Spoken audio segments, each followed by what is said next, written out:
The dust devil rose from the Texas Panhandle horizon, like a serpent of earth and wind, spiraling across the endless prairie, with malicious intent that made seasoned frontiersmen reach for their weapons. But Leonora Hayes wasn't seasoned. She was 24, stubborn as drought-hardened mesquite and currently wrestling with a wagon wheel that had chosen the worst possible moment to crack its iron rim clean through. Blast this worthless contraption. She muttered, her calloused fingers working the iron bar with practiced efficiency despite her mounting frustration. The July heat pressed down on them like a blacksmith's anvil, and the scent of sage and parched earth filled her nostrils with the familiar aroma of survival on the frontier. Beside her, 19-year-old Isolde knelt with their father's toolbox spread across a faded quilt, her usually steady hands betraying the fear they both felt but refused to acknowledge. The approaching dust cloud grew larger, more deliberate in its movement across the flat landscape that stretched unbroken to every horizon. Leonora wiped sweat from her brow, leaving a streak of prairie grime across sun-weathered skin that had aged years in the 2 months since they'd buried their father, under circumstances that haunted her sleep with recurring nightmares. Always the same dream, his voice calling out warnings about the familiar face that brings death, his words fading into wind and gun smoke before she could grasp their meaning. Maybe it's just cattle, Isolde whispered, though her keen eyes had already counted the riders. 5 men moving in formation that spoke of military precision rather than casual travel. Her fingers unconsciously traced the silver locket at her throat, a nervous habit she'd developed since their father's death had left them alone in a world that showed little mercy to unprotected women. The riders resolved into individual threats, hard men on horseback moving with the predatory confidence of wolves who'd scented isolated prey. The lead rider wore a greasy buckskin coat that had seen better decades, his face hidden beneath a wide-brimmed hat pulled low. When he raised his head, revealing pockmarked skin and yellowed teeth, Leonora's blood turned to ice water. Greasy Pete. She'd heard the name whispered in Willow Springs, with the kind of fearful respect reserved for rattlesnakes and typhoid fever. A hired gun who specialized in making problems disappear for whoever paid his price, and judging by his companion's business, was thriving in this corner of the frontier where law was often purchased by the highest bidder. Pete reined in his mount 10 feet from their broken wagon, his men spreading out in a practiced semicircle that blocked any escape route with professional efficiency.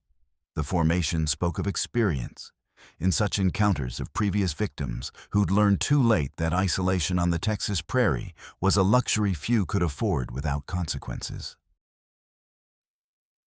Well, well. Pete drawled, dismounting with theatrical slowness that emphasized his complete control of the situation. The leather of his saddle creaked like old bones, and the metallic jingle of his spurs seemed unnaturally loud in the prairie silence that stretched to every direction. What have we here? 2 little ladies all alone on the big, dangerous prairie. His gaze fixed on the leather satchel containing their father's papers and the deed to Ghost Creek that represented their only hope of survival in this harsh country, where water meant the difference between prosperity and death. Leonora's grip tightened on the iron bar, her knuckles white with tension that ran deeper than simple fear. Mighty risky traveling without proper protection. Pete continued his smile, revealing those rotted teeth. The stench rolled off him in waves that made Leonora's stomach clench with revulsion. Lots of dangerous men in these parts. Comanche's road agents, all sorts of undesirable elements looking to prey on defenseless womenfolk who don't know their place. Our wagon broke down, Leonora replied, forcing steadiness into her voice despite the terror clawing at her throat. We're fixing it and moving on to Willow Springs, where we have business to conduct. Moving on to where? Pete's laugh echoed across the empty prairie. That's mighty presumptuous, assuming you'll make it that far without running into more trouble than you can handle. One of his men dismounted and began examining their wagon with the calculating eye of someone appraising stolen goods for future sale. His fingers traced the wooden sides with possessive familiarity, and Leonora realized with growing dread that this wasn't a chance encounter these men had been waiting, watching, planning this confrontation. Pretty little thing. Another rider commented his leer focused on Isolde, who had gone pale but hadn't moved from her position beside the toolbox. Might fetch a good price in the right market, especially if she's been raised proper. The words hit Leonora like physical blows.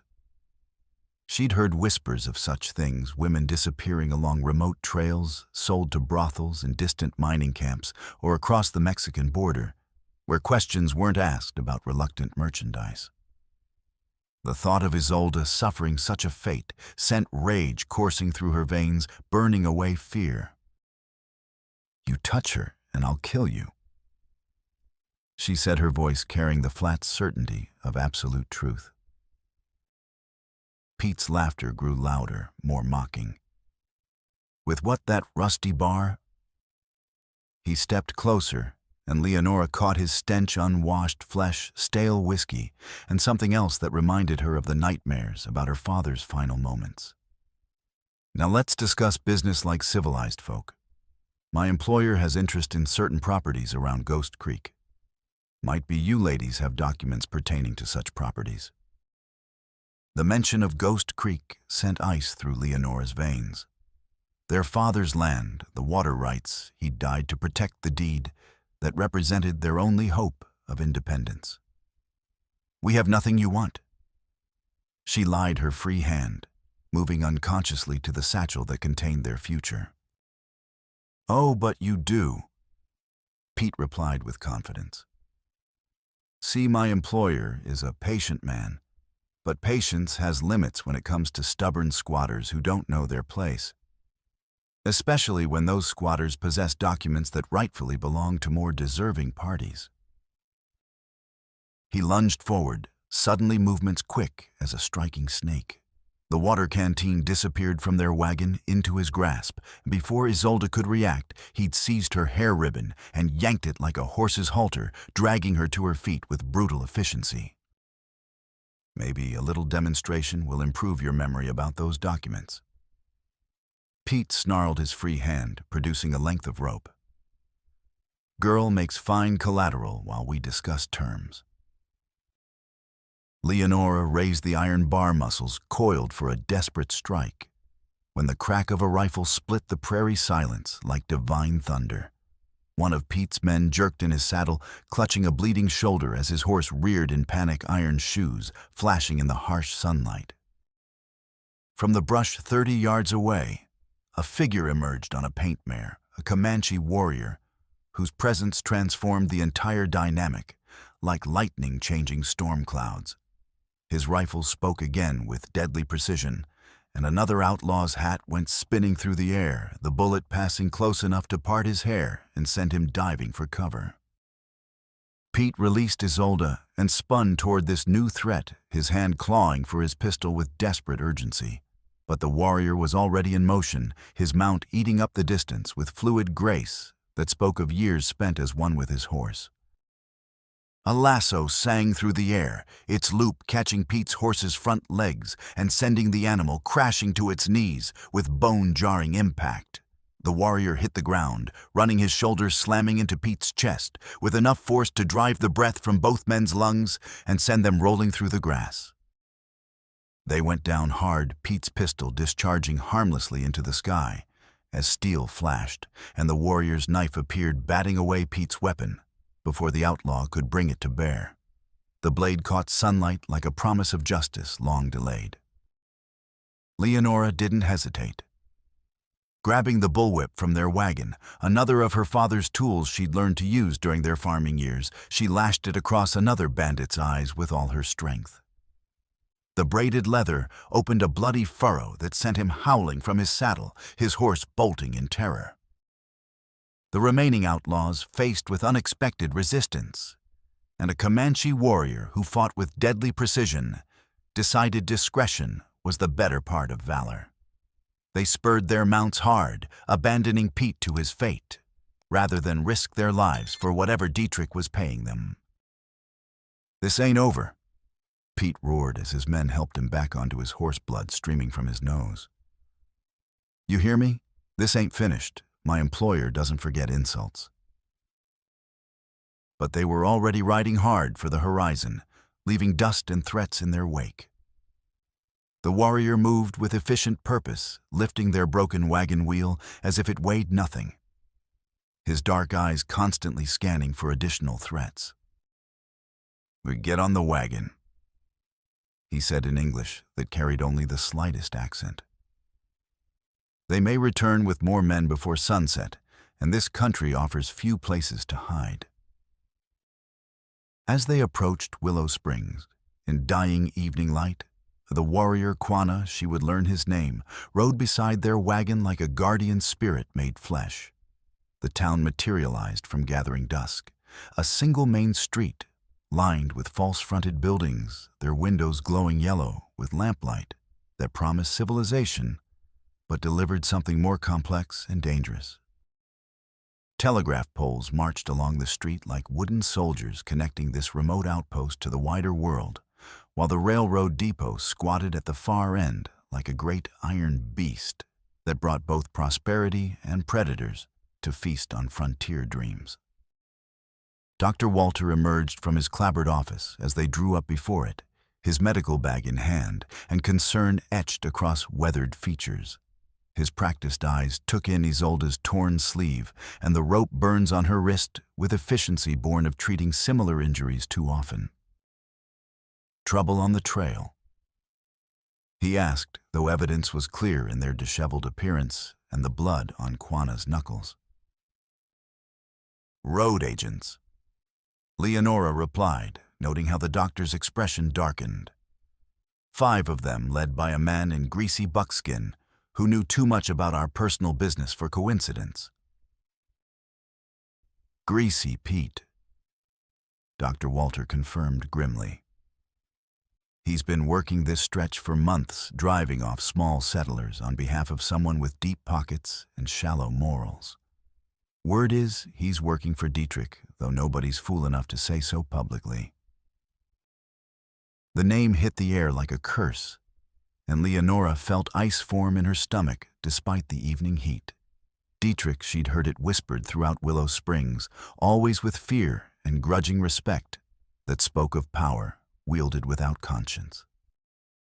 Dr. Walter's gaze shifted to Quanah, who sat his horse in watchful silence, and Leonora sensed complex undercurrents at work.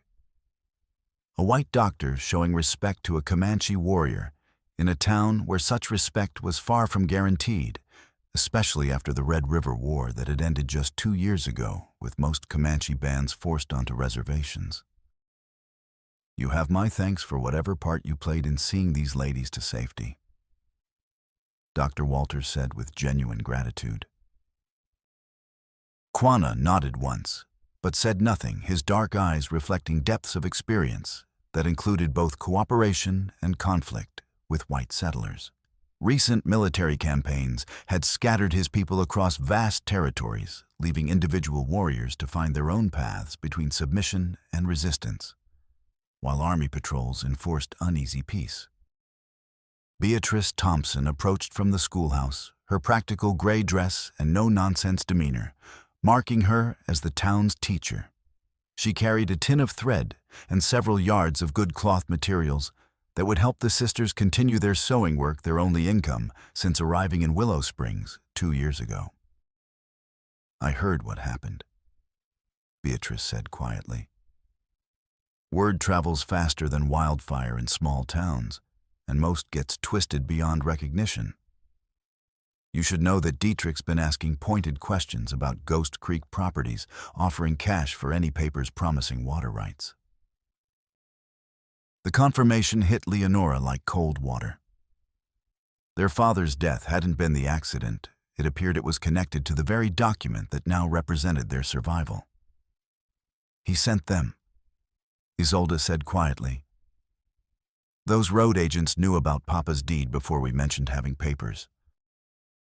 Most likely. Beatrice agreed, glancing around to ensure they weren't overheard. Dietrich wants that creek bend with hunger that goes beyond simple business interest.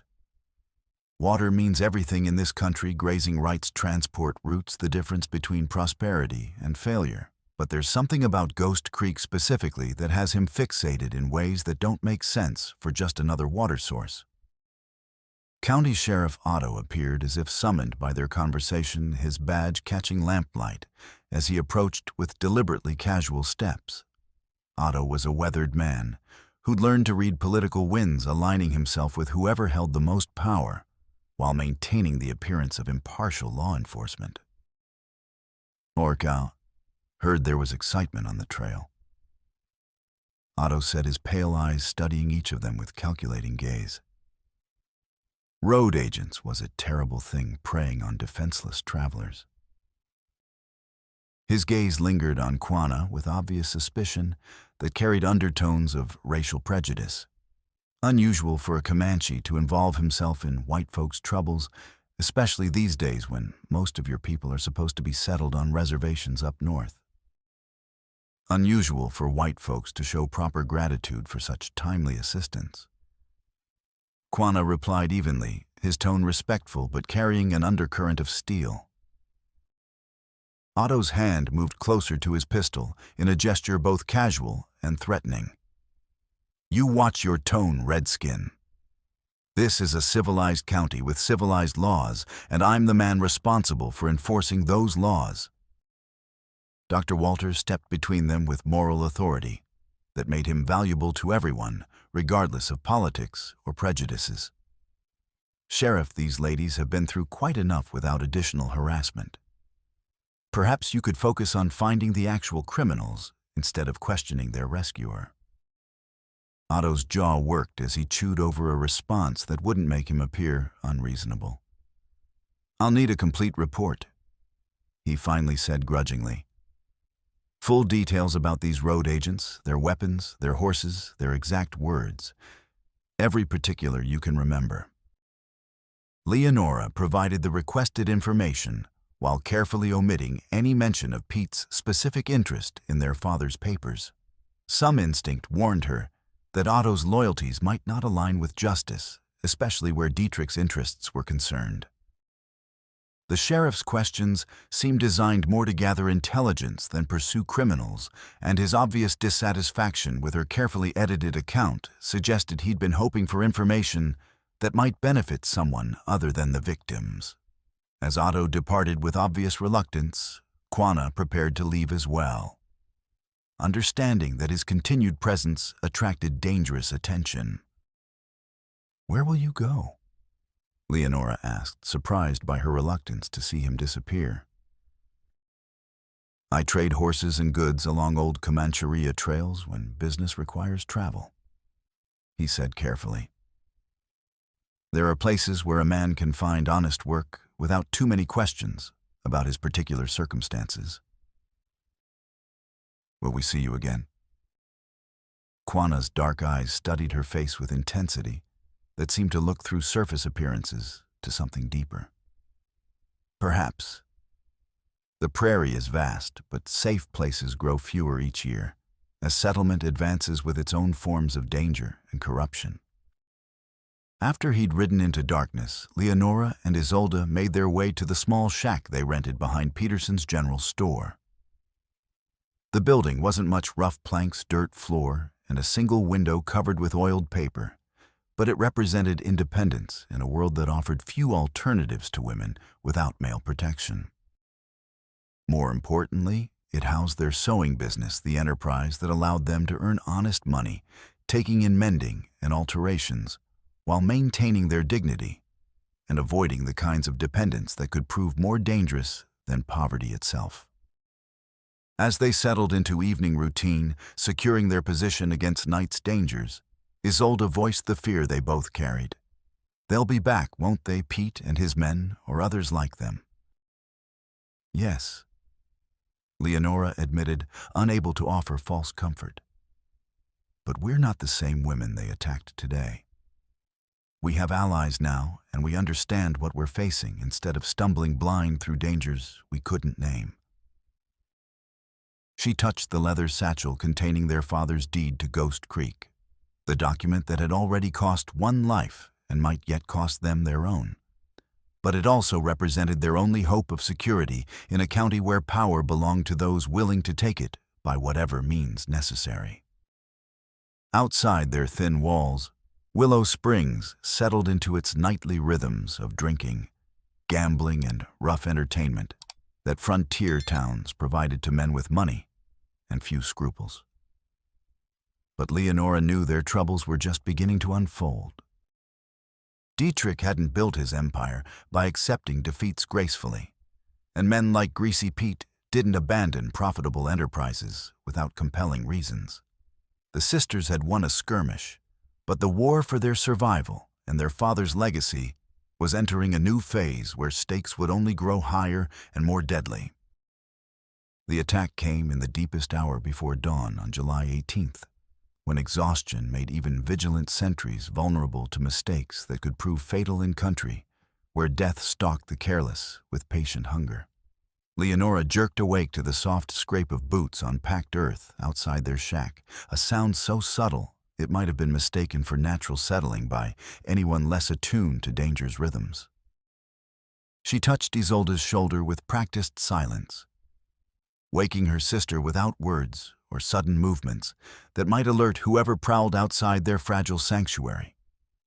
Isolde's eyes opened immediately, alert and afraid, but ready to follow her older sister's lead without question or hesitation that might cost precious seconds when survival hung by threads. The scraping sounds multiplied and grew bolder, accompanied by low voices conferring in the whispers that carried the unmistakable cadence of men planning violence with professional efficiency. Leonora counted at least 4 distinct speakers, possibly more lurking beyond her hearing in positions that would cut off escape routes and trap them like wolves cornering frightened deer. Moving with desperate quiet, she dragged their heavy sewing table across the room to barricade the front door against immediate assault. The oak construction was solid enough to provide temporary protection, though she harbored no illusions about how long it would hold against determined men with proper tools and sufficient motivation. Isolde gathered their most precious possessions at the deed to Ghost Creek, their mother's silver thimble, and the small derringer their father had insisted they carry, despite its limited stopping power. The tiny pistol held only 2 shots, but those shots might be enough if properly placed and timed with desperate accuracy. "Remember what Papa taught us about cornered animals," Leonora whispered, checking the loads in her father's Colt revolver with hands that remained steadier than she felt inside. "Fight with everything you have, but think while you fight. Panic kills faster than bullets when you're outnumbered and outgunned." The whispered conference outside ended with what sounded like final instructions being given to men who understood their roles in whatever was about to unfold. Boots moved to surround their shack with military precision, cutting off potential escape routes, while someone tested the back window's shutters to find them securely barred from the inside. "Ladies." Greasy Pete's voice carried false joviality that made Leonora's skin crawl. "No need for such unfriendly precautions when we just want to finish our business discussion from yesterday afternoon. Surely reasonable folks can reach accommodation without unnecessary unpleasantness. We told you before we have nothing to discuss with murderers and thieves." Leonora called back her voice, carrying more confidence than she felt with death lurking just outside their thin walls. Now that's hardly the neighborly attitude that built this great state. Pete continued with mock reasonableness that fooled absolutely no one present. "My employer remains prepared to offer generous compensation for certain documents that rightfully belong in more capable hands, much more generous than what you might receive from legal proceedings, assuming you lived long enough to pursue such theoretical remedies." The threat couldn't have been clearer if he'd written it in blood on their door. Dietrich wanted their father's deed, and he was prepared to commit murder to obtain it, just as he'd apparently done before, when their father had refused to surrender what was rightfully his. A shotgun blast shattered their oil lamp, plunging the shack into darkness while filling the air with the acrid stench of spilled kerosene and the deadly rain of glass shards that peppered their walls like artillery fragments. Isolde stifled a cry as a fragment opened a thin cut across her cheek, the warm trickle of blood mixing with tears of fear and anger. "Don't let them take us alive," Isolde whispered with desperate intensity, clutching Leonora's hand like an anchor in the storm of violence about to break over them. Both sisters understood the fate awaiting captured women in territory where law existed mainly as a convenience for those powerful enough to purchase it wholesale. "Never," Leonora promised with fierce determination that surprised her with its absolute certainty. "We stay together, and we stay free whatever the cost might be." Another shotgun blast splintered their door, sending chunks of wood flying across their small living space, like shrapnel from an artillery shell. The sewing table groaned under the impact, but held its position though moonlight was beginning to show through the growing holes that spoke of their defense's inevitable failure. At the back window, new sounds indicated someone was working on the shutters, with tools methodically removing the hinges that secured their only other exit.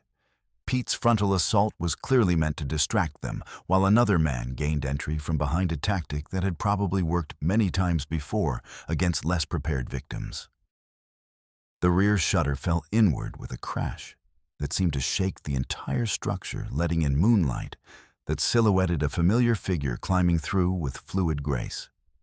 But instead of another attacker, Quana slipped through the opening like smoke, given Form his knife already in hand to cut the wooden bar securing the back door from inside.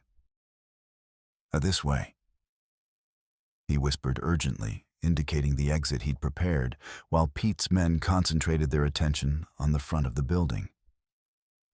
"Shyla waits with horses beyond the cottonwoods. We must move quickly before they realize their mistake." The front door exploded inward under renewed assault, just as they slipped out the back. Pete's curses filling the night air when he discovered his prey had vanished like smoke on the wind. Shouts erupted behind them as the searchers realized their error, followed by the thunder of boots and the crash of furniture as frustrated men took out their anger on inanimate objects. They ran through Willow Springs' back alleys like ghosts, fleeing the dawn-past storage sheds and stacked cordwood that provided cover, while concealing potential ambushes from enemies who knew the terrain as well as they did. Leonora's twisted ankle from their earlier encounter sent spikes of pain up her leg with each step, but stopping meant capture. And capture meant fates worse than death for women in their vulnerable position. Behind them, Pete's men spread through the town like a pack of hunting wolves, and their shouts waking residents who wisely kept their doors barred and their lamps extinguished rather than risk involvement in violence that didn't directly concern their immediate survival. Sheriff Otto might eventually respond, but his loyalties clearly lay with Dietrich rather than justice. At the livery stable's water trough, one of Pete's men caught up with their desperate flight, lunging for Leonora, with hands that promised brutality beyond simple capture. Without hesitation, she drove her mother's silver hatpin deep into his face, the sharp metal opening a bloody furrow that sent him stumbling backward with howls of pain and surprise. As she pulled the hatpin free, Leonora noticed something that made her blood freeze: a distinctive brass button hanging from a torn piece of the attacker's shirt, a button she'd seen before somewhere her conscious mind couldn't quite place. The observation lasted only a split second before Quana materialized behind the wounded attacker like an avenging spirit, his powerful hands seizing the man's head to dunk it in the horse trough with decisive force. They reached the cottonwoods at the town's edge, just as Pete and his remaining men converged on their position with weapons drawn and patience exhausted by the night's frustrations. Moonlight glinted off gun barrels as the outlaws prepared to end this chase with bullets rather than continue the increasingly costly pursuit. Shyla emerged from shadow, leading 3 horses, his weathered face grim with understanding of the stakes involved in their desperate flight. Like Quanah, he was Comanche, but his presence here represented more than tribal loyalty. It was a commitment to protecting the innocent, regardless of their race or the personal costs such protection might exact. Ride for the Badlands, Quanah instructed as he lifted Leonora onto a sturdy mare, whose calm demeanor suggested experience with violence and chaos. Cross the river at Devil's Ford and keep moving until we reach the rock formations. Distance and difficult terrain are our only advantages now.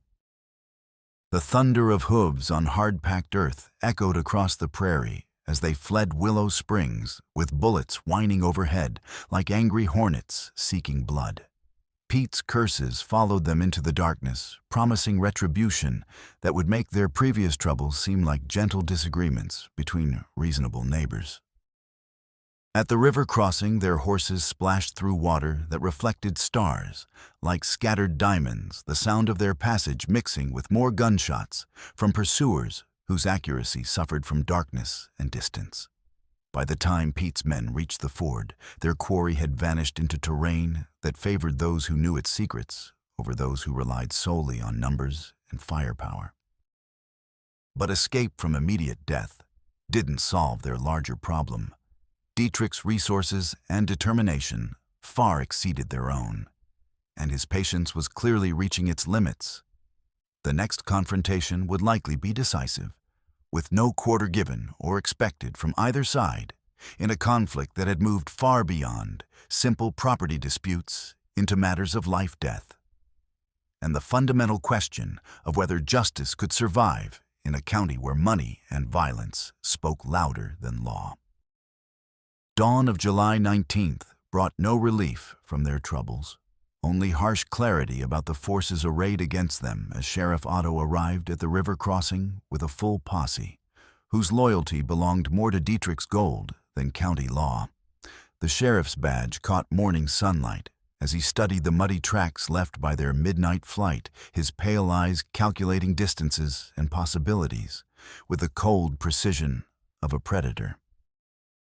Beside Otto rode Dietrich himself, a man whose physical presence explained much about his success in accumulating power through intimidation and violence. Tall and broad-shouldered, despite his advancing years, with silver threading through dark hair and expensive clothes that proclaimed wealth accumulated through methods that didn't bear close legal scrutiny, he surveyed the scene with pale eyes that missed nothing important while dismissing everything that didn't serve his immediate purposes. Kidnapping, Otto announced with official authority that carried across the water to any ears that might be listening. 2 innocent white women taken by hostile Comanches in clear violation of state peace agreements. That's a serious crime, boys, and we aim to see justice done according to proper legal standards. The calculated lie made Leonora's blood run cold with its implications. She'd witnessed this tactic before transforming any inconvenient Native American into a savage raider regardless of actual circumstances, knowing that current anti-Indian sentiment would override truth or justice in most frontier communities still reeling from recent conflicts. Just want to keep those poor ladies safe from harm, Dietrich added with theatrical concern, producing folded papers from his coat with the flourish of a man accustomed to having his documentation accepted without question. Got proper authority from county officials to recover stolen property and ensure the safety of endangered civilians. The papers might be legitimate or carefully forged in frontier counties. The distinction often mattered less than who possessed the most guns and commanded the most fear among those whose cooperation was required. Dietrich's authority derived from wealth and systematic intimidation rather than democratic election. But that authority was real enough to those who lived within reach of his influence. From their hiding place in willows along Ghost Creek's bank, Leonora watched the posse organize itself for pursuit with military efficiency that spoke of professional experience in such operations. Otto deployed his men to cut off obvious escape routes, while leaving only the most dangerous paths available. Classic tactics designed to drive prey toward terrain that favored hunters over hunted. Quanah led them along game trails beside the creek, his intimate knowledge of the landscape their only advantage against superior numbers and firepower. The path wound through thickets of willow and cottonwood that provided concealment while limiting their speed and mobility, forcing them to choose between safety and progress in calculations that might determine whether they lived to see another sunset. As they moved deeper into the Badlands, Leonora noticed that Quanah favored his left side, a subtle limp that hadn't been there the night before. When she pointed it out during a brief rest, he reluctantly admitted to taking a bullet graze during their escape, a wound that was slowly worsening despite his attempts to ignore it. "How bad?" she asked, though she could see the answer in his increasingly pale complexion and the tight lines around his eyes. "Bad enough to slow us down if infection sets in," he admitted with characteristic honesty. "Good enough to keep moving if we don't have a choice in the matter." The admission added another layer of urgency to their situation. If Quanah's wound became infected, they would lose their most capable defender and tracker just when they needed his skills most desperately. "Shiloh Bluff," Quanah said quietly, indicating rocky formations ahead, where thin smoke suggested the presence of his people. "We may find help there, or at least defensible ground, if this becomes our final stand." The bluff rose from prairie flatland like a natural fortress, its weathered stone face offering both defensive positions and multiple escape routes for those familiar with its secrets. Several Comanche warriors tended horses and equipment with the patient efficiency of men accustomed to lives spent moving between temporary camps, always ready for sudden departure when circumstances demanded immediate action. But their refuge was rapidly becoming a trap, as Otto's posse appeared on the opposite ridge, close enough that individual faces became visible beneath hat brims. The sheriff raised field glasses to study their position with professional interest, before making hand signals that deployed his men for maximum tactical advantage in the confrontation to come. A deputy's rifle cracked across the distance with the sound of breaking wood, the bullet striking sparks from stone just inches above Leonora's head, as she pressed herself against the rock face for protection. More shots followed with increasing accuracy, as the attackers found their range and began concentrating fire on visible targets. The acrid smell of black powder smoke began to drift across the bluff as the firefight intensified its sharp bite, making Leonora's eyes water as she tried to locate targets among the rocks below. The familiar scent triggered another wave of memories, her father teaching her to shoot the satisfaction of hitting targets, and the weight of responsibility that came with holding a weapon capable of taking human life. Quanah made a decision that revealed both his tactical wisdom and his commitment to avoiding escalation that might doom his entire people to renewed warfare with state authorities. Instead of returning fire, which would have provided legal justification for wholesale slaughter, he led them down the bluff's hidden side, through passages known only to those who'd learned the land's secrets through generations of careful observation. "Beaver Run," he explained, pointing to a barely visible opening beneath fallen timber that had been undermined by seasonal floods. "Goes under the bank to surface downstream where pursuing horses cannot follow easily." The passage was cramped and dark, filled with the musty scent of animals who understood that survival often required accepting discomfort in exchange for continued existence. Leonora found herself crawling through mud that soaked her dress, while roots caught her hair and stones scraped her knees raw. But these minor indignities seemed insignificant compared to the alternative of facing Pete's guns in open ground. Above them, gunfire continued as Otto's men searched the abandoned summit with growing frustration, their bullets ricocheting off stone in displays of poor marksmanship and worse temper. The sound was muffled by earth and timber, but remained close enough to remind them that discovery would mean immediate death from men who'd convinced themselves they were pursuing dangerous criminals, rather than terrorizing innocent women.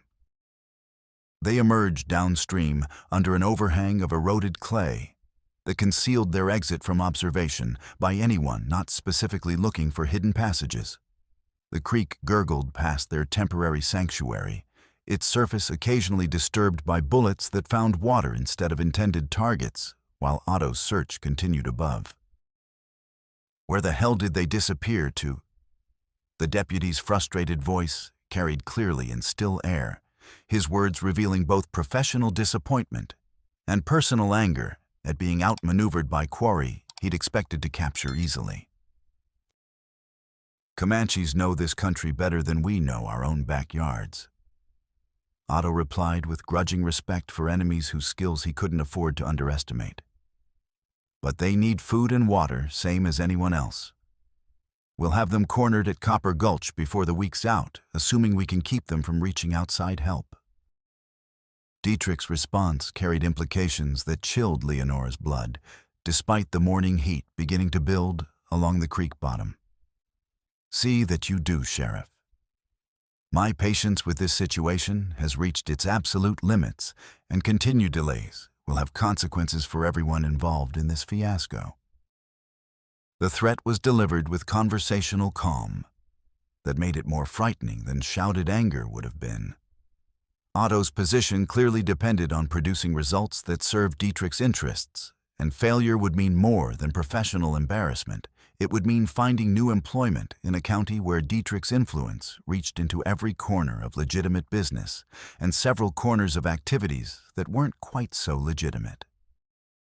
As the posse finally departed to expand their search into areas where tracks might be found and followed, Quanah led the sisters further downstream to where ancient cottonwoods provided shelter while concealing their presence from casual observation.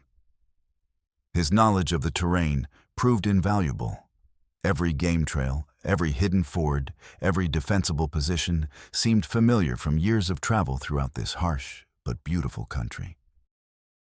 During their rest in the cottonwood shade, Quanah shared a brief story from Comanche oral tradition, a tale of the Silver River that flowed beneath the earth, bringing wealth to some, but swallowing the greedy whole.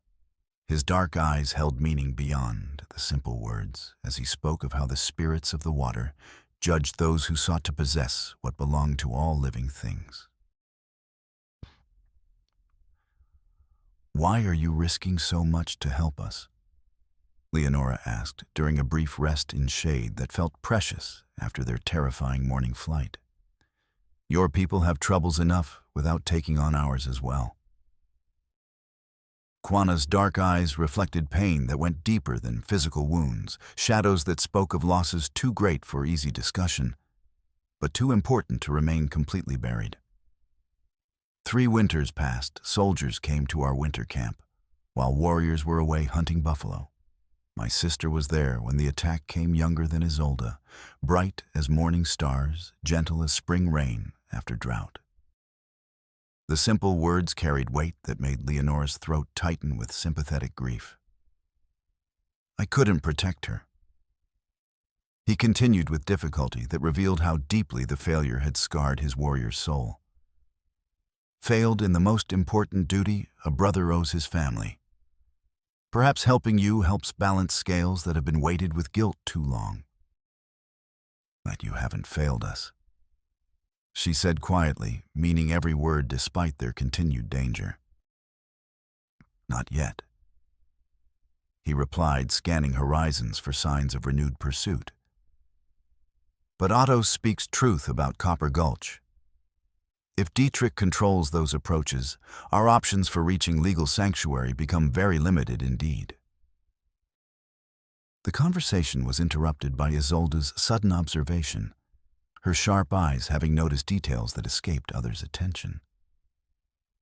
"The county clerk's office," she said thoughtfully, her young mind working through possibilities that offered hope despite their desperate circumstances. There must be records there that prove Papa's deed is legitimate beyond question.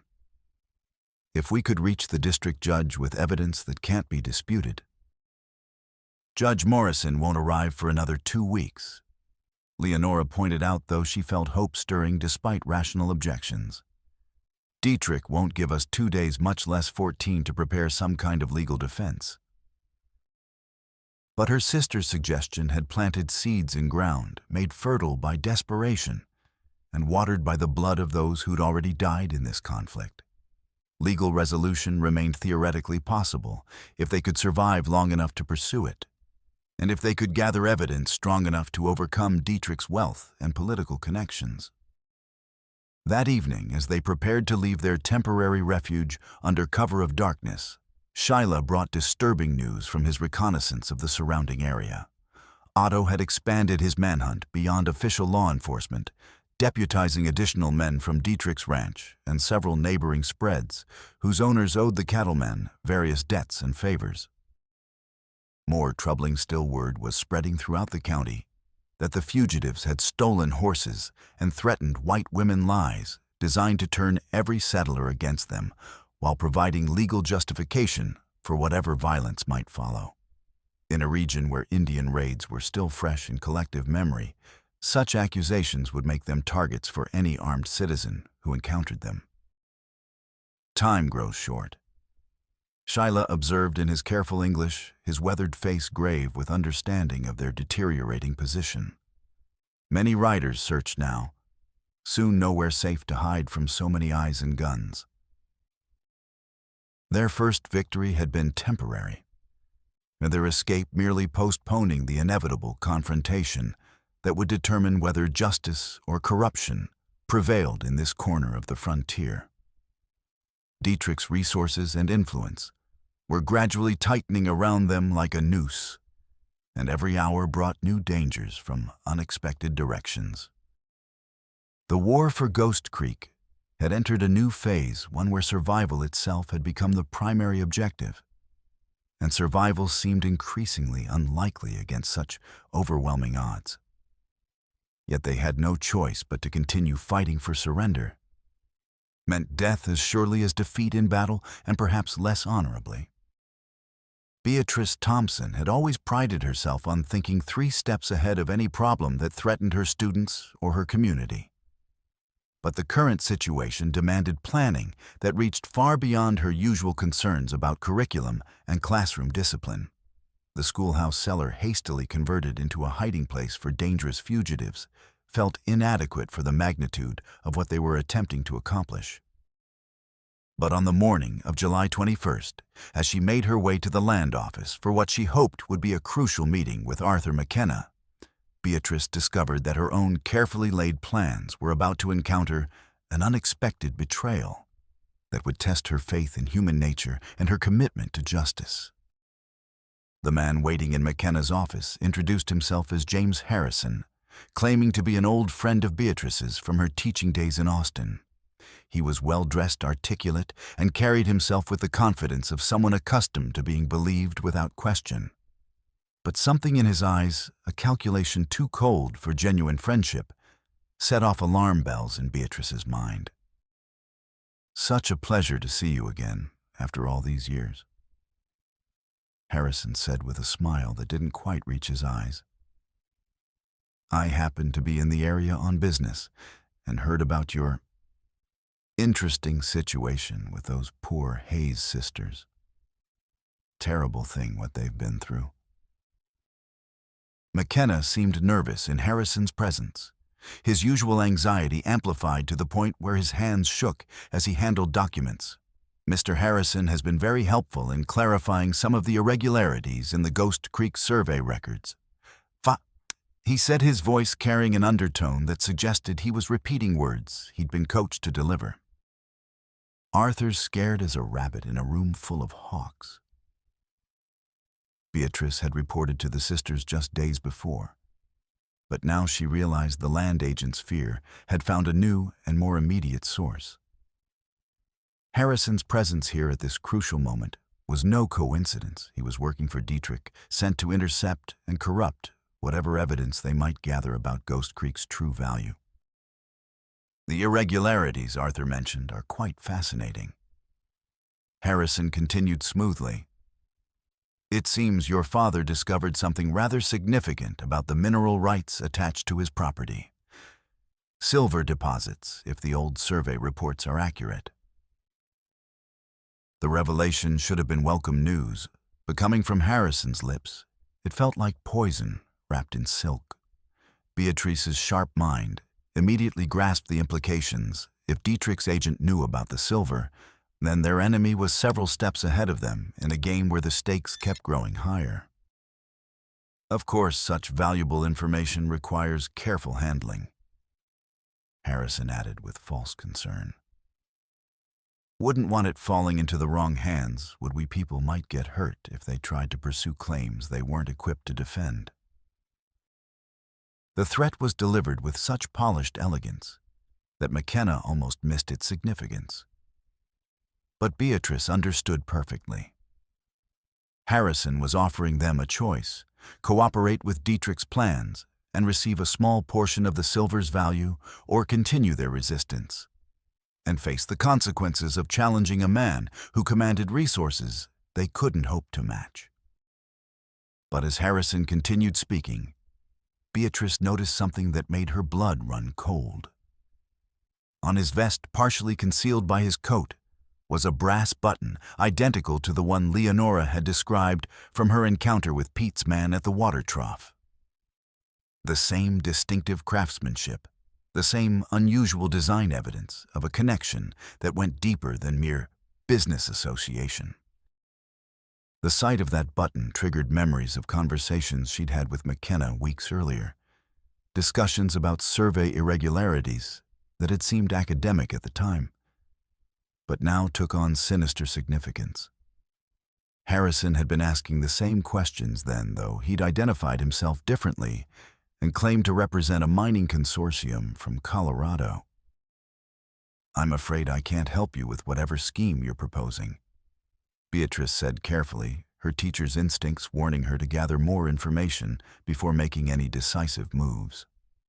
"The Hayes sisters are my friends, and I wouldn't dream of betraying their trust for any amount of money." Harrison's smile faltered slightly, revealing something cold and dangerous beneath his polished exterior. "That's unfortunate, Miss Thompson. I was hoping we could resolve this matter amicably for everyone's sake. But if you insist on being difficult..." He let the sentence hang unfinished, but the implication was clear enough. Beatrice had seen enough frontier violence to understand what happened to people who stood between men like Dietrich and their objectives. Her schoolhouse had already been threatened once. Next time the threats might extend to more personal targets. But rather than cowering under Harrison's intimidation, Beatrice felt her spine stiffen with the kind of righteous anger that had made her an effective teacher and advocate for her students. "Mr. Harrison," she said with icy politeness, "I believe our business here is concluded. Good day to you." As she prepared to leave McKenna's office, Beatrice noticed a small detail that would prove crucial in the days to come. Among the papers scattered across the land agent's desk was a ledger entry written in Harrison's distinctive handwriting, a forgery so skillful it might have fooled anyone not familiar with genuine General Land Office documentation. The forged entry purported to show that the original Ghost Creek survey had been conducted incorrectly, invalidating any claims based on the boundaries described in the Hayes family deed. It was an elegant piece of fraud designed to provide legal justification for seizing the property while maintaining the appearance of lawful procedure. But Beatrice's years of reviewing student papers had given her a keen eye for detecting deception in written work. The ink was too fresh, the paper too clean, the handwriting too careful for a document supposedly created 3 years earlier. Harrison had made the classic forger's mistake of trying too hard to achieve perfection. Armed with this knowledge, Beatrice left the land office with her faith in human nature somewhat restored. but her understanding of the dangers they faced considerably sharpened.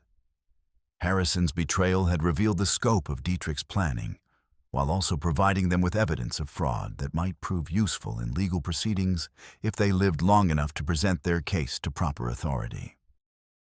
The infiltration of Copper Gulch Mine on the night of July 23rd proved even more treacherous than their worst expectations, requiring every skill they developed during weeks of desperate flight, while adding new dangers that tested their courage and resourcefulness beyond previous limits. The facility squatted in its narrow valley, like a mechanical monster feeding on the Earth's bones, its appetite never satisfied, despite the tons of ore extracted daily by workers whose lives meant less than equipment maintenance to their employers. Quanah's scouting had revealed security measures that went far beyond protecting valuable mining equipment. Armed guards patrolled perimeters with military precision. Access was controlled through multiple checkpoints, and suspicious activity drew immediate investigation from men whose weapons were obviously intended for more than deterring casual thieves. The approach they finally selected required Leonora and Isolde to pose as potential employees seeking work in the mine's administrative offices, while Quanah created diversions that would draw security attention away from critical areas. Beatrice had prepared forged letters of introduction that established them as experienced bookkeepers from a mining company in Colorado, seeking employment opportunities in Texas. But as they approached the mine office under cover of darkness, their carefully laid plans encountered the first of several obstacles that would transform routine infiltration into a desperate fight for survival. The sound of footsteps on wooden walkways reached them through the night air. Multiple sets of boots moving with purpose and coordination that spoke of heightened security beyond their intelligence reports. Change of watch. Quanah whispered, his voice barely audible above the industrial noise that never ceased at Copper Gulch. More guards than usual, and they're alert. Someone's expecting trouble. The observation added a new layer of urgency to their mission, while confirming Leonora's growing suspicion that Harrison's appearance at the land office had been more than simple coincidence. Their enemy was thinking several moves ahead, anticipating their actions and preparing countermeasures that could prove fatal if they walked blindly into prepared ambushes. But they'd come too far to retreat without attempting to gather the evidence that might vindicate their father's memory and expose Dietrich's crimes to legal scrutiny. The mine office was a substantial wooden structure that spoke of permanent establishment rather than temporary frontier construction, its interior organized with efficiency that reflected serious business operations worth protecting with deadly force. Getting inside required bypassing two separate guard posts and avoiding the attention of roving patrols that followed no predictable pattern in their movements around the facility. Leonora's heart pounded as they waited in shadow for the right moment to move her father's silver locket cold against her chest as she touched it for reassurance, a gesture that had become automatic whenever fear threatened to overwhelm her determination. The safe they sought stood in a back room protected by locks that would have challenged professional criminals, but Quiet Will's inside knowledge provided the combination that opened steel doors to reveal treasures worth more than gold to those seeking truth. Among the carefully organized documents, they found the sealed survey report that McKenna had mentioned, its pages yellow with age, but still legible in lamplight, that seemed inadequate for such momentous revelations. But as Leonora spread the documents across a desk to examine them more carefully, the sound of approaching footsteps in the outer office sent ice through her veins. Heavy boots on wooden floors, moving with purpose rather than routine patrol patterns, someone was coming directly toward their location with specific intent rather than casual investigation. "Hide the papers," Isolde whispered urgently, her sharp ears having detected subtleties in the approaching sounds that escaped her sister's notice. "Multiple men, and they're not trying to be quiet. This is a trap." What they discovered in those precious few seconds before discovery changed everything they thought they understood about Ghost Creek and their father's death. The original General Land Office survey had noted unusual geological formations suggesting mineral deposits far more valuable than riparian rights formations that indicated probable silver veins running directly beneath the creek bed, where their father had established his claim under Spanish colonial water rights that predated most Anglo settlement. But more shocking still was a second document bearing Dietrich's signature and dated just 3 days after their father's purchase of the property. The paper was a private contract, with Austin banking interests promising exclusive extraction rights to silver deposits on Ghost Creek, in exchange for payments that dwarfed anything Dietrich could have earned through simple cattle ranching. Their father hadn't died for water rights, he'd been murdered to prevent discovery of silver deposits worth enough to make Dietrich one of the wealthiest men in Texas. But the most shocking revelation came from a third document written in their father's own handwriting and dated just 1 week before his death. The letter was addressed to his daughters, never sent, but preserved among the official papers like a message from beyond the grave. In it, their father explained that he discovered the silver deposits during routine maintenance of his water pump, but had chosen to keep the discovery secret until his daughters were old enough to handle such dangerous knowledge responsibly. The silver beneath Ghost Creek could make us wealthy beyond our dreams. He'd written in his careful script, "But wealth draws predators like honey draws flies. I've seen what greed does to good men, how it turns neighbors into enemies and friends into murderers. Better to live modestly with honor than die wealthy with blood on our hands." The inscription inside Leonora's silver locket suddenly took on new meaning. Not just their mother's maiden name, but coordinates marking the exact location of the richest silver vein their father had discovered.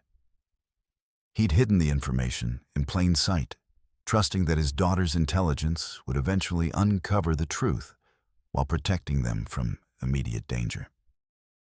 But their moment of revelation was interrupted by the crash of the office door being kicked open with violent force. Dietrich himself stood in the doorway, flanked by armed men, whose weapons were already drawn and aimed with deadly precision. His pale eyes swept the room with predatory satisfaction as he took in the scattered documents and the obvious guilt written across their faces. "Looking for something specific, ladies?" His voice carried conversational calm that made the threat more chilling than shouted anger would have been. "Perhaps documents that don't belong to you, but might prove embarrassing to certain respectable businessmen if they reached inappropriate audiences." Leonora felt her legs go weak as the full realization of their situation crashed over her like a physical blow. They were trapped in a room with no other exits, surrounded by armed men who'd proven their willingness to commit murder for far less valuable prizes than the evidence they now possessed. The nightmare that had haunted her sleep was becoming reality. Her father's warnings about familiar faces bringing death were about to be proven prophetically accurate. But instead of surrendering to the paralyzing fear that threatened to overwhelm her rational thought, Leonora found strength in the silver locket at her throat and the memory of her father's sacrifice. He'd died protecting this secret, and she wouldn't dishonor his memory by giving up, without a fight that might still preserve justice, even if it cost them their lives. The rifle shot that shattered the office window came from Greasy Pete's position outside the building, glass shards raining down like deadly precipitation, while smoke from his weapon drifted through the opening. But instead of diving for cover, as Dietrich expected, Leonora grabbed the oil lamp from the desk and hurled it at the scattered papers, her desperate gamble succeeding, as flames immediately began consuming evidence that could never be replaced. "Shoot them!" Dietrich roared his composure, finally cracking under the pressure of seeing his carefully laid plans threatened by desperate improvisation. "Don't let them destroy those documents." But Quanah had anticipated such a development, his warrior's instincts reading the tactical situation with clarity, born of years spent surviving similar crises. The explosion that followed his placement of black powder charges brought down half the office wall in a cascade of splintered timber and pulverized stone, the blast providing cover for escape while eliminating much of the evidence they'd sought to preserve. Shyla's arrival with horses might have saved them from immediate capture, but the cost of their extraction from the mine was higher than anyone had anticipated. As they fought their way clear of the collapsing building, Shyla took multiple bullets while providing covering fire that allowed the others to reach temporary safety. Leonora would never forget the sight of the brave Comanche warrior falling to his knees in the mud, his rifle still firing, even as blood soaked through his shirt and his strength ebbed away, like water from a broken dam. His final words, gasped out with his last breath, carried both forgiveness and a charge that would haunt Quanah for the rest of his days. "Brother." Shyla whispered, his weathered hand gripping Quanah's wrist with fading strength that still carried the force of absolute conviction. "The Silver River flows for all people, not just the greedy. Make sure it flows clean when we're gone. Don't let their deaths poison the water for those who come after." His death was neither quick nor off-screen, but a lingering passage that allowed him to speak of his hopes for peace between their peoples, his pride in their friendship, and his certainty that their cause was just, even if victory seemed impossible. When his eyes finally closed for the last time, Quanah's anguished cry echoed across the valley, like the call of a wounded eagle carrying grief and rage in equal measure. The storm that struck on the evening of July 26th seemed to shake the very foundations of the earth, with its elemental fury, as if nature itself was protesting the violence that had stained Ghost Creek with innocent blood. Lightning split the darkness with stroboscopic brilliance, while thunder rolled across the prairie like artillery fire from some cosmic war that dwarfed human conflicts with its vast indifference. But the storm also brought complications that transformed their final approach to Ghost Creek from merely dangerous to potentially suicidal. The rain that had been falling steadily for 3 hours turned every dry wash into a raging torrent, while the wind drove water horizontally with enough force to blind horses and riders alike. Worse still, the flooding had cut off their planned escape routes, forcing them to choose between confronting Dietrich on ground of his choosing or risking death by drowning in flash floods that could sweep away entire wagon trains without warning. The decision, when it came, was made easier by the knowledge that retreat was no longer possible. They'd burned too many bridges and made too many enemies to survive, without resolving this conflict once and for all. Dietrich had chosen the location for their final confrontation with tactical precision that revealed his military background at the half-completed timber crib dam he was secretly constructing across Ghost Creek to divert water for his silver mining operations. The structure squatted in the narrow canyon like a monument to greed and ambition, its wooden framework and stone fill providing both cover and deadly drops for anyone who lost their footing during combat. "End of the line," he called across the rushing water that foamed white around construction materials and heavy machinery brought in to build his private empire on other people's graves. "No more running, no more clever escapes. Time to settle this business like civilized folks with proper understanding of county realities." The irony of calling anything about this situation civilized wasn't lost on Leonora, as she crouched behind timber supports with her father's Colt ready in her hand, its familiar weight providing comfort, even as she understood that 6 bullets wouldn't be enough to overcome the odds arrayed against them. Quanah lay wounded, but still dangerous beside her, his rifle trained on targets that moved like ghosts through the storm-lashed darkness. But Quanah's wound from their escape at the mine had worsened during their desperate flight infection setting in, despite Dr. Walter's field treatment with the limited supplies they could carry. His face was pale with fever, and Leonora could see the effort it cost him to maintain steady aim with hands that shook from more than cold rain. "Your father was an inconvenience that had to be removed before he discovered what lies beneath his precious creek bed. Dietrich continued with casual admission of murder that revealed how confident he was in the outcome of this final confrontation.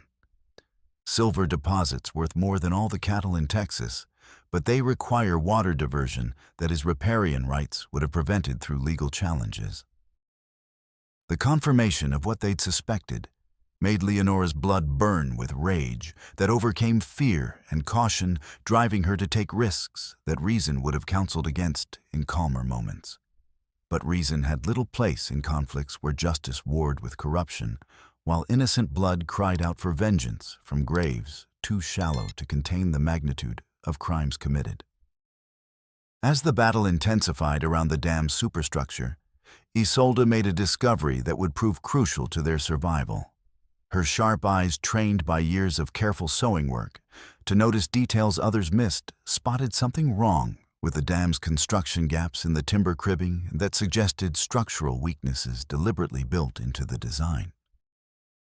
"Leonora," she called over the storm's howling. "The dam's not meant to hold. Look at the cribbing pattern. Those gaps are intentional. One good explosion in the right place and the whole structure collapses like dominoes." Her observation revealed the final piece of Dietrich's plan, not just to divert Ghost Creek's water, but to create a catastrophic flood that would destroy all evidence of his crimes, while eliminating any witnesses who might testify against him in court. The silver deposits would remain buried beneath tons of mud and debris, waiting to be quietly extracted once the legal complications had been washed away. But Isolde's intelligence had also provided them with the key to turning Dietrich's own weapon against him. Quanah understood immediately his warrior's instincts, recognizing tactical opportunities that could transform desperate defense into decisive offense.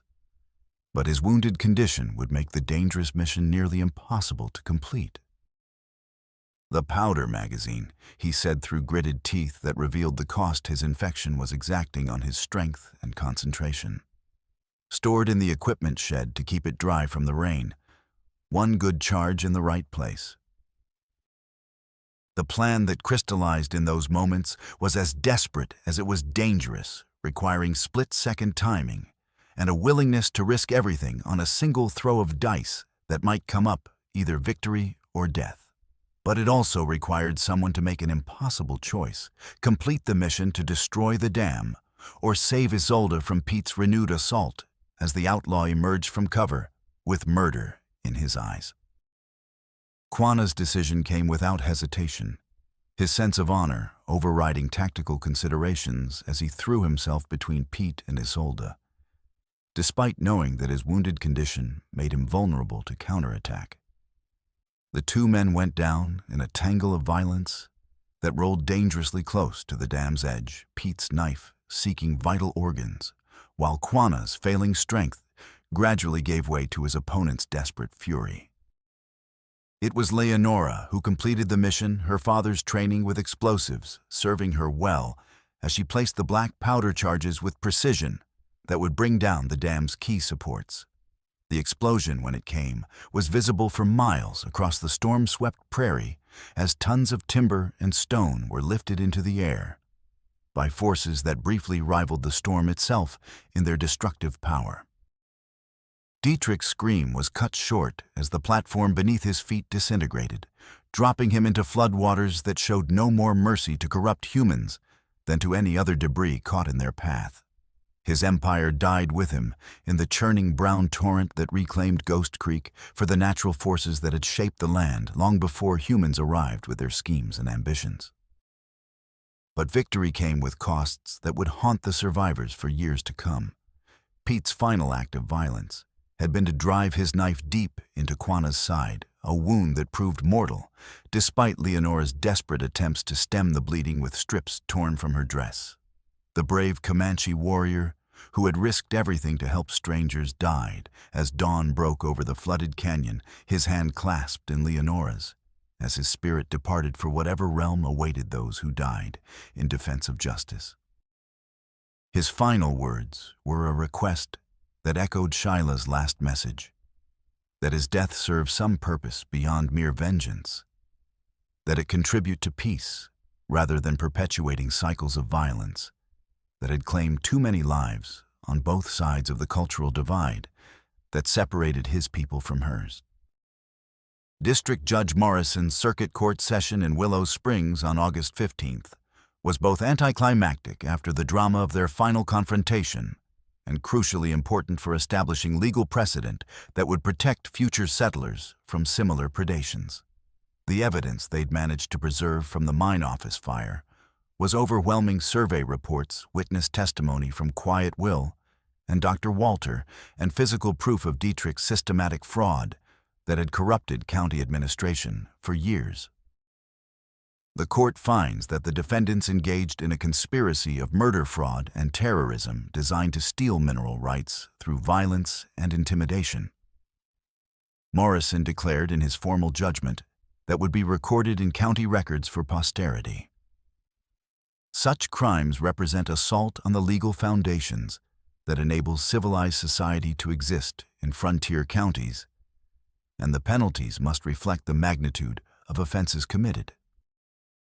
Greasy Pete, captured alive, but badly injured in the dam collapse, received 20 years of hard labor at Huntsville State Penitentiary for his various crimes, including murder, kidnapping, and conspiracy to defraud the state of Texas.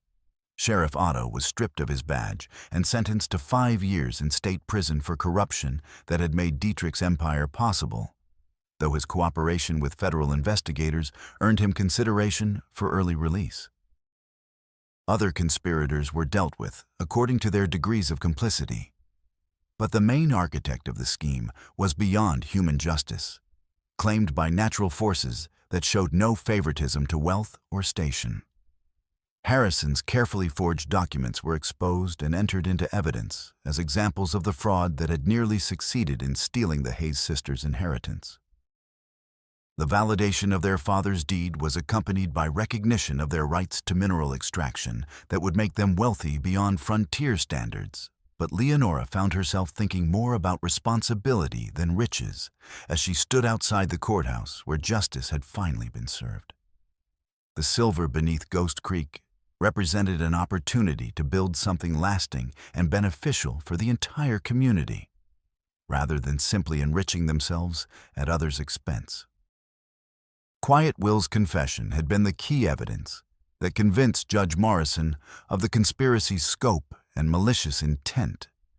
The former outlaw's testimony, delivered with obvious remorse and attention to detail that could only come from personal participation, painted a complete picture of Dietrich's methods and motivations. He told us the old man was getting too curious about what lay beneath his property. Quiet Will testified, his voice heavy with shame that had been eating at his conscience for months. Said we needed to discourage him from digging any deeper, make him understand that some things were better left buried.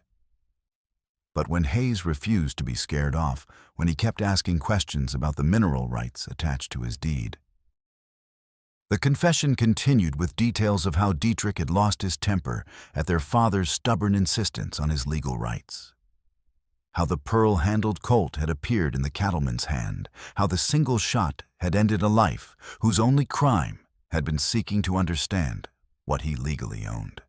Quiet Will described staging the scene to look like an accident, burying the body in a shallow grave, while Pete searched the cabin for documents they never found. I kept this button, Quiet Will said, producing the brass evidence that had connected him to the crime.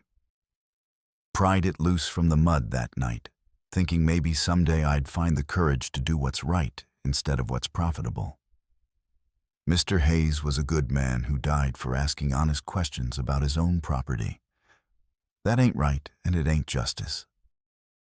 His testimony also revealed the full scope of Dietrich's silver mining operation and the systematic fraud that had enabled it.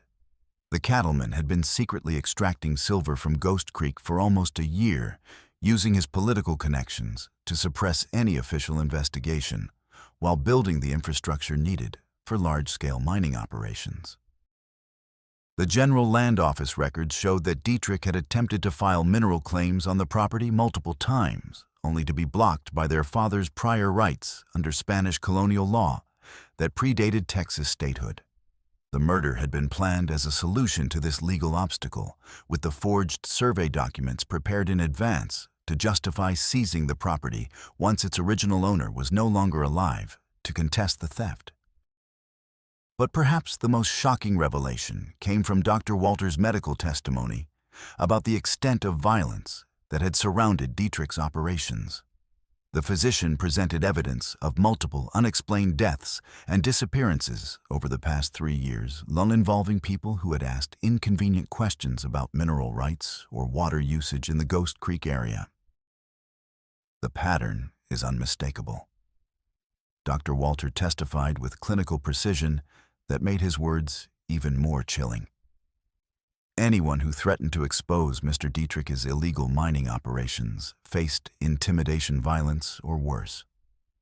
The Hayes sisters are fortunate to be alive, and their courage in bringing this evidence to light has probably saved other lives that would have been lost to similar crimes.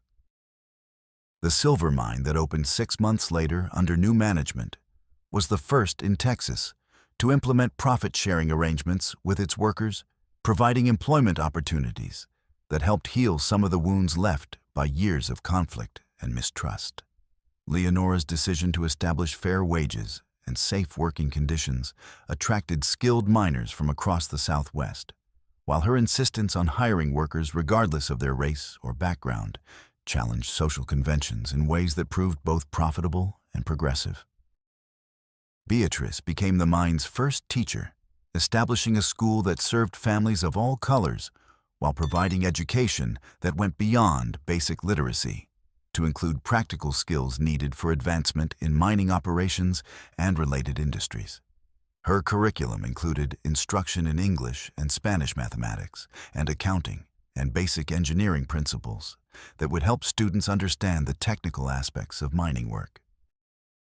Isolda's management of financial affairs impressed visiting investors and state officials with its combination of shrewd business sense and ethical considerations that prioritized long-term stability over short-term profits.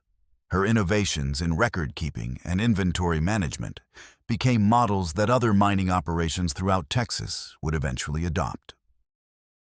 Quiet Will found redemption through honest labor as the mine's safety supervisor, his intimate knowledge of dangerous working conditions helping to prevent accidents that had claimed too many lives in other operations where profit mattered more than human welfare. His transformation from outlaw to respected community member provided hope for others seeking to escape violent pasts and build better futures. But the greatest monument to their father's memory was the simple gravestone that marked his resting place beside Ghost Creek, where silver water flowed over stones that had witnessed both evil and justice in their endless journey toward distant seas. The inscription read simply, Thomas Hayes, 1831-1876. He died defending truth and justice. His daughters made that legacy real. The silver locket that had guided Leonora through her darkest hours found new purpose as a symbol of the mine's commitment to ethical operations. The coordinates inscribed inside had led to the discovery of the richest vein, but rather than exploiting it for maximum profit, the Hayes sisters chose to extract silver at a sustainable rate that would provide employment and prosperity for generations, rather than quick wealth that might be squandered or stolen. As autumn painted the Edwards Plateau in shades of gold that rivaled the wealth beneath the earth, travelers on stage routes across Texas often remarked on the unusual sight of a prosperous mining operation, where women held positions of authority and workers of all backgrounds labored together in relative harmony. Some called it an impossible dream that couldn't survive frontier realities, but others recognized it as proof that progress was possible when people chose courage over convenience and justice over mere profit. The legacy of Ghost Creek would outlive all those who'd fought and died for its secrets, flowing onward like the water itself toward futures that remained unwritten but filled with possibilities that their sacrifices had made real. In the end, that was enough, more than enough, for hearts that had learned the true value of things that couldn't be bought or sold, only earned through trials that tested the very foundations of character and revealed what lay beneath surface appearances in the depths where truth resided. On a clear evening in October, as the first frost touched the prairie grass with silver that matched the metal flowing beneath Ghost Creek, Leonora stood beside her father's grave, with Isolde at her side, and the spirits of those they'd lost seeming to whisper approval on the wind that carried the scent of sage and the promise of winter's rest. The mine's first major silver shipment would depart for Austin the following morning, carrying wealth that would benefit not just the Hayes sisters, but the entire community that had grown around their operation. Workers' children attended Beatrice's school, their futures brightened by education and opportunity that had been unthinkable under Dietrich's regime of fear and exploitation. Papa would be proud. Isolde said quietly, her voice carrying across the creek, where moonlight turned the water into flowing silver that seemed to echo Quanah's ancient story about the spirits that judged human greed and found it wanting. "He is proud," Leonora replied with certainty that came from dreams where his voice no longer carried warnings, but approval, where the familiar face in her nightmares had been replaced by peaceful rest and the knowledge that justice had finally been served. And somewhere Quanah and Shyla are sharing stories about the Silver River that flows for all people just as it should. The future stretched before them like the prairie itself, vast, challenging, but filled with possibilities that courage and determination could transform into reality. The silver beneath Ghost Creek would continue flowing for generations, bringing prosperity to those wise enough to share its benefits and destruction to those who sought to monopolize its power. But tonight, under stars that had witnessed both the worst and best of human nature, two sisters stood together beside their father's grave and knew that they had honored his memory in the only way that truly mattered, by choosing justice over profit, truth over convenience, and hope over despair, in a world that offered no guarantees except those that could be earned through courage and sacrifice.